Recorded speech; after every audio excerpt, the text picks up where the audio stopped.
ತುರ್ವಿಹಾಳ ಪಟ್ಟಣದಲ್ಲಿ ಶ್ರೀ ಅಮೋಘ ಸಿದ್ದೇಶ್ವರ ಮಠದ ವತಿಯಿಂದ ದಿನಾಂಕ 18-2-2025 ರಿಂದ 23-2-2025 ನಡೆಯುವ ಆಧ್ಯಾತ್ಮಿಕ ಪ್ರವಚನ ಕಾರ್ಯಕ್ರಮದ ಉದ್ಘಾಟನಾ ಸಮಾರಂಭದಲ್ಲಿ ನಮ್ಮ ನಾಯಕರು ಮಾಜಿ ಸಂಸದರಾದ ಶ್ರೀ ಕೆ ವಿರೂಪಾಕ್ಷಪ್ಪನವರು ಭಾಗವಹಿಸಿ ಶ್ರೀ ಗುರು ಅಮೋಘ ಸಿದ್ದೇಶ್ವರ ಮತ್ತು ಶ್ರೀ ಗುರು ರೇವಣ್ಣ ಸಿದ್ದೇಶ್ವರ ಭಾವಚಿತ್ರಕ್ಕೆ ಪುಷ್ಪ ನಮನಗಳನ್ನು ಸಲ್ಲಿಸಿ ನಂತರ ಜ್ಯೋತಿ ಬೆಳಗಿಸುವುದರ ಮೂಲಕ ಕಾರ್ಯಕ್ರಮವನ್ನು ಉದ್ಘಾಟಿಸಿ ಮಾತನಾಡಿದರು.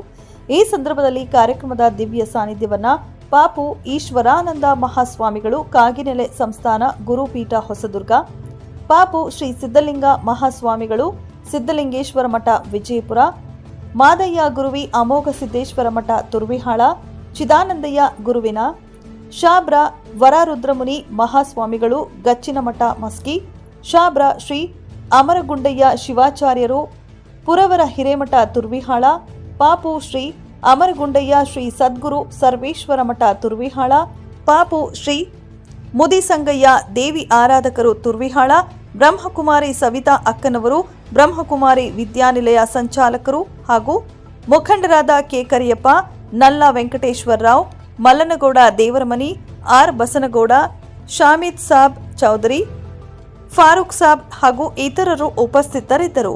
ವರದಿ ಬಸವರಾಜ ಅಲಬನೂರು. ಈ ರಾಜ್ಯದ ಮುಖ್ಯಮಂತ್ರಿಗಳ ಆದಿಯಾಗಿ ಅನೇಕ ನಾಯಕರು ಬಂದು ಆ ಕಾರ್ಯಕ್ರಮದಲ್ಲಿ ಭಾಗವಹಿಸುವಂಥ ಸಂದರ್ಭದ ಜೊತೆಯಲ್ಲಿ ಈ ಕ್ಷೇತ್ರದ ಶಾಸಕರು ಮತ್ತು ರಾಯಚೂರಿನ ಇನ್ನೊಬ್ಬ ಶಾಸಕರ ಈ ಸಂಬಂಧ, ಅವರ ಮಕ್ಕಳ ಮದುವೆಯ ಸಂಬಂಧ, ಆ ಒಂದು ಸಾಮೂಹಿಕ ವಿವಾಹ ಕಾರ್ಯಕ್ರಮದಲ್ಲಿ ನಡೆಯುವಂಥ ಒಂದು ಸಂದರ್ಭ, ಅವಕಾಶ, ಈ ಎಲ್ಲ ಕಾರ್ಯಗಳನ್ನು ನೋಡಿದಾಗ ಇದೊಂದು ಅದ್ಭುತ ಕಾರ್ಯಕ್ರಮ ಅನ್ನೋದರಲ್ಲಿ ಎರಡು ಮಾತಿಲ್ಲ ಅನ್ನುವಂಥ ಮಾತನ್ನು ನಾನು ಸಂತ ಹೇಳಿ ಈ 5 ದಿವಸದ ಕಾರ್ಯಕ್ರಮದ ಯಶಸ್ಸಿಗೆ ಮತ್ತು ಈ ಆಧ್ಯಾತ್ಮಿಕ ಕಾರ್ಯಕ್ರಮದ ಸವಿಯುವಂಥ ಸದಾವಕಾಶವನ್ನು ನೀವೆಲ್ಲರೂ ಕೂಡ ಬಳಸಿಕೊಂಡು ಒಂದು ಪರಿವರ್ತನೆಯ ಹಾದಿಯಲ್ಲಿ ನಾವು ನೀವೆಲ್ಲರೂ ಸಾಗೋಣ ಅನ್ನುವಂಥ ಮಾತನ್ನು ಹೇಳಿ ನನ್ನ ಮಾತಿಗೆ ವಿರಾಮ ಹೇಳ್ತಾನೆ. ಎಲ್ಲರಿಗೂ ನಮಸ್ಕಾರ. ನಾವೆಲ್ಲರೂ ಮನುಷ್ಯರೇ, ನಮ್ಮ ಆಚಾರ ವಿಚಾರಗಳೇನೇ ಇರಬಹುದು, ನಾವೆಲ್ಲರೂ ಒಂದೇ ಅನ್ನುವ ರೀತಿಯಲ್ಲಿ ಈ ಗ್ರಾಮದಲ್ಲಿ ಈ ಧಾರ್ಮಿಕ ಕಾರ್ಯಕ್ರಮಗಳು ನಡ್ಕೊಂಡು ಬಂದಿರತಕ್ಕಂಥದ್ದನ್ನು ನಾವು ಕಾಣ್ತಾ ಇದ್ದೀವಿ. ಇದು ಇವತ್ತು ನಮಗೆ ಬೇಕಾಗಿರುವಂಥ, ಯಾವುದೋ ಕಾರಣಕ್ಕೆ ಯಾವುದೋ ಧರ್ಮವನ್ನು ನಾವು ಸ್ವೀಕಾರ ಮಾಡಿರಬಹುದು, ಯಾವುದೋ ಜಾತಿಯಲ್ಲಿ ಆಕಸ್ಮಿಕವಾಗಿ ನಾವು ಹುಟ್ಟಿರ್ಬೋದು, ಆದರೆ ನಾವೆಲ್ಲರೂ ಕೂಡ ಮನುಷ್ಯರೇ ಅನ್ನುವಂಥ ಭಾವನೆ ಇಟ್ಕೊಂಡು ಬದುಕುವಂಥದ್ದು ಆಗಬೇಕು ಅನ್ನುವಂಥದ್ದೇ ಈ ಆಧ್ಯಾತ್ಮಿಕ ಕಾರ್ಯಕ್ರಮದ ಮಹತ್ವ ಅನ್ನುವಂಥದ್ದು ನನ್ನ ಅನಿಸಿಕೆ. ಈ ಒಂದು ಆಧ್ಯಾತ್ಮಿಕ ಪ್ರವಚನದ ಸವಿಯನ್ನು, ಅಮೃತ ನುಡಿಯನ್ನು ಉಳಿಸಲು ಬಂದಿರತಕ್ಕಂಥ ಪರಮಪೂಜ್ಯ ಸಿದ್ದಲಿಂಗ ಮಹಾಸ್ವಾಮಿಗಳು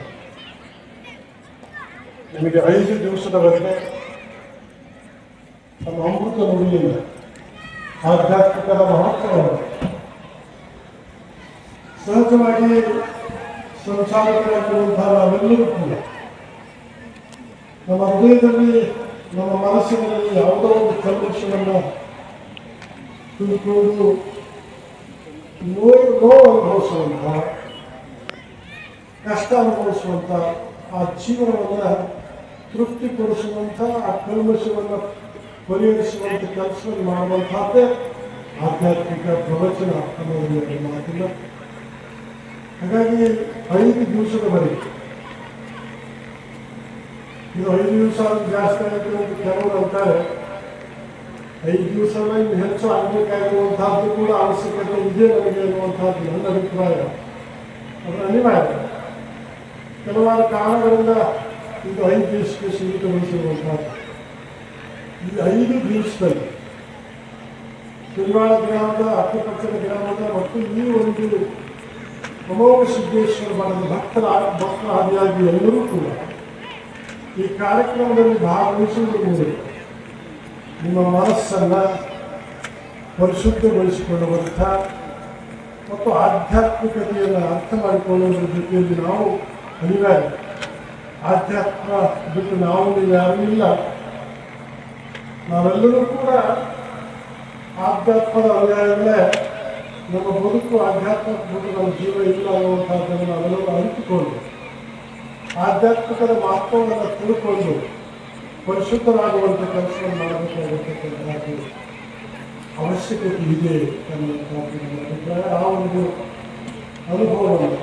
ಅನುಭೂತಿಯನ್ನು ಎಲ್ಲರೂ ಕೂಡ ಅನುಭವಿಸಿ ಅನುಭವಿಸಿದವರಿಗೆ ನಮ್ಮನ್ನು ನಾವು ಸಾಧ್ಯವಾದಷ್ಟು ಪರಿಶುದ್ಧಗೊಳಿಸಿಕೊಳ್ಳುವಂಥ ಕೆಲಸವನ್ನು ಕುರುವಾಡ ಗ್ರಾಮದ ಎಲ್ಲ ಸದ್ಭಕ್ತ ಬಂಧುಗಳೆಲ್ಲರೂ ಕೂಡ ಮಾಡಿಕೊಡಬೇಕು ಅನ್ನುವಂಥ ಮನವಿಯನ್ನು ನಾನು ಇಷ್ಟಂತಲ್ಲಿ ಮಾಡಲಿಕ್ಕೆ ಬಯಸ್ತೇನೆ. ನಾನು ಹೆಚ್ಚು ಮಾತಾಡಲಿಕ್ಕೆ ಹೋಗೋದಿಲ್ಲ.